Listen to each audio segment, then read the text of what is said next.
दोस्तों, अगर आपका घर नॉर्थ फेसिंग है तो आपके घर का दरवाजा कैसा होना चाहिए, आज हम इस वीडियो में जानेंगे।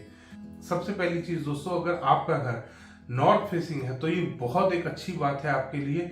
नॉर्थ फेसिंग मकान वास्तुशास्त्र में सेकंड बेस्ट माना गया है।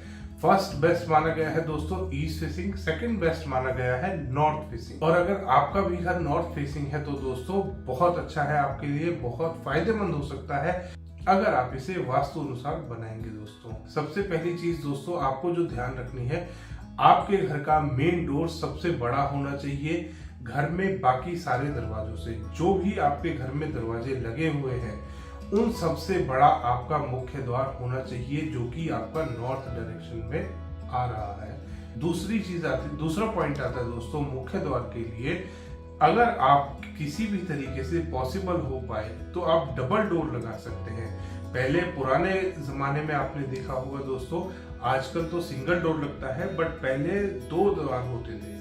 वो द्वार ओपन होते थे दोनों, एक साइड ओपन होता था, एक दूसरी साइड ओपन होता था। इस तरीके से दो द्वार लगते थे, दो डोर्स होते थे, वो लगाए जाते थे। अगर पॉसिबल हो पाए तो आप वैसा दरवाजा लगाइए। मुख्य द्वार दोस्तों बहुत फायदेमंद होता है अगर आप दो द्वार यूज करते हैं, और ये अप्लाई होता है दोस्तों सिर्फ मेन डोर के लिए। घर में अंदर के सारे डोर्स आप सिंगल ले सकते हैं। मुख्य द्वार अगर आप दो डोर यूज कर सकते हैं तो आप वो कीजिए, बहुत पॉजिटिव होता है वास्तु के अनुसार। दोस्तों अब बात आती है कलर की।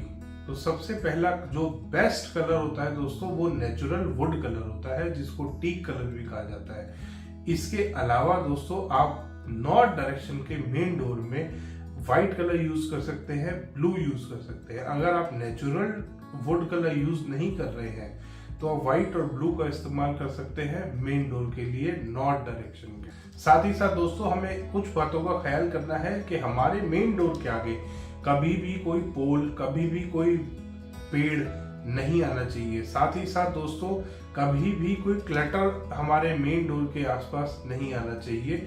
ये वास्तु के हिसाब से बहुत हानिकारक होता है। और एक चीज का ध्यान करेंगे दोस्तों, अगर आपका main gate, main door north direction में आ रहा है तो उसके आसपास कभी आप शू रैक भी नहीं रखेंगे। नॉर्थ डायरेक्शन के डोर के आसपास आपको शू रैक कभी नहीं रखना दोस्तों। शू रैक हमेशा नॉर्थ वेस्ट में, साउथ वेस्ट में, या साउथ में, या साउथ ईस्ट में, इन डायरेक्शंस में आप रख सकते हैं। नॉर्थ डायरेक्शन में, नॉर्थ ईस्ट में, ईस्ट में शू रैक कभी नहीं आता दोस्तों। साथ ही साथ दोस्तों अब आती है बात पॉजिटिविटी बढ़ाने की। अगर आपके घर का नॉर्थ का मेन डोर है दोस्तों, ये तो पहले ही पॉजिटिव है। अब हम इसकी पॉजिटिविटी को एनहांस कर सकते हैं दोस्तों, यहाँ पर कैम्फर डिफ्यूजर यूज करके, कपूर का इस्तेमाल करके। पूजा में भी इस्तेमाल किया जाता है दोस्तों कपूर का। अगर आप यहाँ पे कोई कैम्फर डिफ्यूजर लगाते हैं, कैम्फर बर्नर लगाते हैं, या आप दिए में कपूर को जला लेते हैं दोस्तों, सुबह सुबह आधा घंटा उसको जला के रख दीजिए अपने मेन डोर के आसपास। दोस्तों आपके घर में पॉजिटिविटी 4 गुना बढ़ जाती है अगर आप सुबह सुबह कैम्फर को बर्न करते हैं, कैम्फर को जलाते हैं, या कैम्फर को इस्तेमाल करते हैं अपने घर में। धन्यवाद दोस्तों। वीडियो पसंद आए तो इसको लाइक करें, शेयर करें और चैनल को सब्सक्राइब करना ना भूलें।